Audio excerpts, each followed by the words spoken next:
Hello नमस्कार दोस्तों, math plus education में आपका स्वागत है। अभी तक हम लोग 5 निबंध के बारे में पढ़ चुके थे।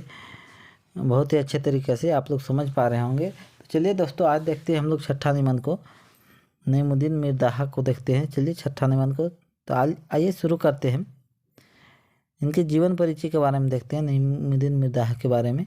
तो इनका जन्म जो होता है दोस्तों 14 जून 1936 को होता है, कादो जोरा बेड़ो। ये कादो जोरा कहाँ पड़ता है? बेड़ों में पड़ता है, याद रखिएगा। इनकी माता का जो नाम था वहन बीबी, और उनके पिता का नाम शेख अमीरुद्दीन मिर्ज़ा, याद रखिए। उनके पिताजी का नाम शेख अमीरुद्दीन मिर्ज़ा। उनकी मृत्यु जो होता है नईमुद्दीन मिर्ज़ा का दोस्तों, तो 24 अप्रैल 2021 का इनका मृत्यु हो जाता है, स्वर्गवास हो जाता है। और इनके जो बेटा होते हैं, 8 बेटा और 3 बेटी इनके होते हैं। इनकी शिक्षा दीक्षा के बारे में बात करते हैं दोस्तों, तो इनकी शिक्षा दीक्षा प्राथमिक शिक्षा आदिम जनजाति सेवा मंडल भरनों से होती है। इनकी प्राथमिक शिक्षा, शुरू की शिक्षा कहाँ से होती है दोस्तों? तो आदिम जनजाति सेवा मंडल भरनों से होती है। और वही मैट्रिक भी परीक्षा पास करते हैं, आदिम जनजाति सेवा मंडल से ही मैट्रिक पास करते हैं, और हाई स्कूल भरनों से ही होती है। सेवा और अन्य इनका दूसरा काम को देख लेते हैं दोस्तों। तो 1956 ईस्वी में अनुमंडल पदाधिकारी रांची के ऑफिस में नौकरी करते हुए 1.5 साल नौकरी करते हैं। उनके बाद वे नौकरी छोड़ देते हैं। पहला नौकरी क्या करते हैं? 1956 ईस्वी में अनुमंडल पदाधिकारी रांची में अनुमंडल पदाधिकारी के रूप में नौकरी लगता है। उसमें वे 1.5 महीने काम करते हैं। उनके बाद वे नौकरी छोड़ देते हैं। वही आगे बात करते हैं। 1957 ईस्वी में खुट्टी अंचल के राजस्व विभाग के कर्मचारी के पद पर फिर से इनका जॉब लगता है, लेकिन इनमें भी मन नहीं लगा। 2.5 वर्ष के बाद वो त्यागपत्र दे देते हैं। 1957 में क्या होता है? खुट्टी अंचल राजस्व विभाग के कर्मचारी के पद पर इनका नौकरी लगता है, लेकिन उसमें मन नहीं लगने के कारण 2.5 वर्ष, कितने साल काम करते हैं? तो 2.5 वर्ष काम करने के बाद त्यागपत्र दे देते हैं। उसके बाद क्या करते हैं? चलिए आगे देखते हैं। बाद में वे अपने स्वाभिमान से समझौता करते हुए कोलेबिरा अंचल के कर्मचारी के पद पर योगदान दिए, जहाँ से वे 31 अगस्त 1996 को सेवानिवृत्त यानी कि रिटायर होते हैं। आगे देखते हैं। 2 जून 1968 ईस्वी में नागपुरी समाज के अध्यक्ष चुने गए। नागपुरी समाज के अध्यक्ष कब चुने जाते हैं? तो 2 जून 1968 को। इन सब के बावजूद भी सदान विकास झारखंड सहिया सदान पार्टी पेशनर समाज भरनों में बड़ी ऊंचे पद की शोभा बढ़ाते हुए नजर आए। वही इनकी छपी हुई रचनाएं को देखते हैं दोस्तों। तो 1983 ईस्वी में इनका नागपुरी कहानियाँ का संग्रह छपा, जिनका नाम मंजूर पाइक था। बहुत ही फेमस है, इनको याद रखिएगा। मंजूर पाइक किसका छपा हुआ रचनाएं हैं, और ये कब छपा था? तो 1983 में। इनके अलावे और 11 कहानियाँ इनका छपा हुआ है, जो बहुत ही प्रसिद्ध है। धधक उठी अखड़ा इनके प्रथम छपी हुई किताब है। धधक उठी अखड़ा इनके प्रथम छपी हुई किताब है, याद रखिएगा। इनके प्रथम छपी हुई किताब कौन सी है? तो धधक उठी अखड़ा। बाद में एक के बाद एक बहुत सारी किताब छपी, जो इस प्रकार है।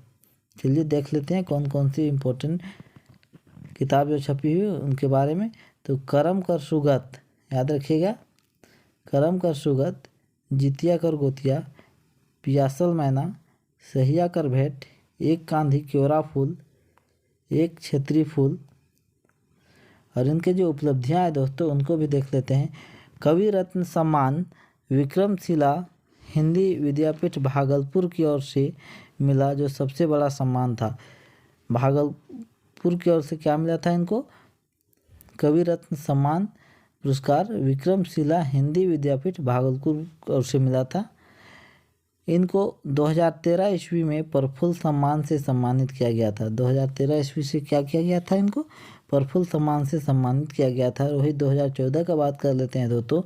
तो लोकनायक सम्मान से इन्हें 2014 में सम्मानित किया गया था।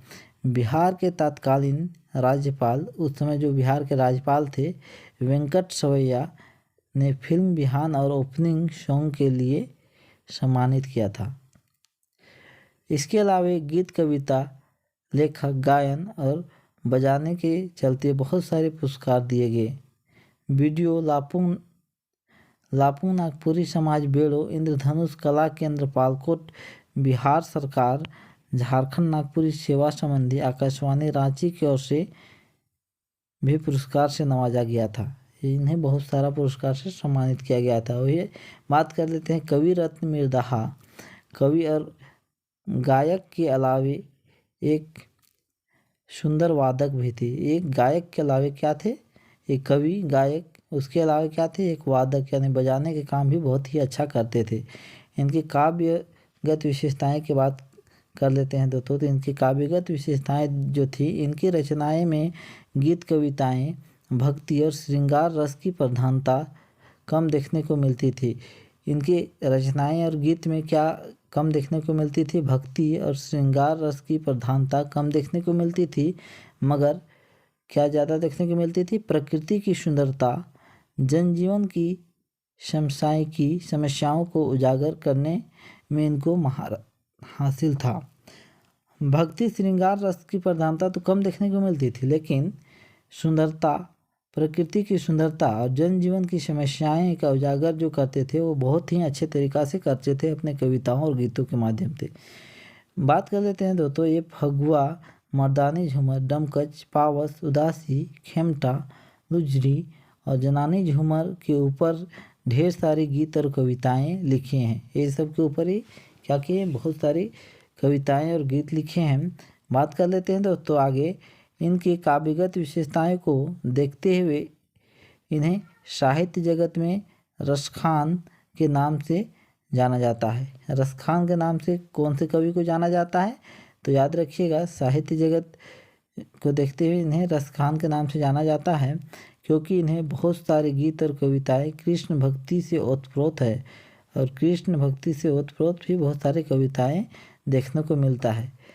तो चलिए दोस्तों, आज के लिए इतना ही। अभी तक चैनल को सब्सक्राइब नहीं किए हैं दोस्तों, तो चैनल को सब्सक्राइब कीजिए और भी दोस्तों के पास चैनल को शेयर कीजिए। यकीन मानिए साथियों, इस चैनल के माध्यम से आपको निश्चित ही मदद मिलेगी। आज के लिए इतना ही। धन्यवाद। जय हिंद।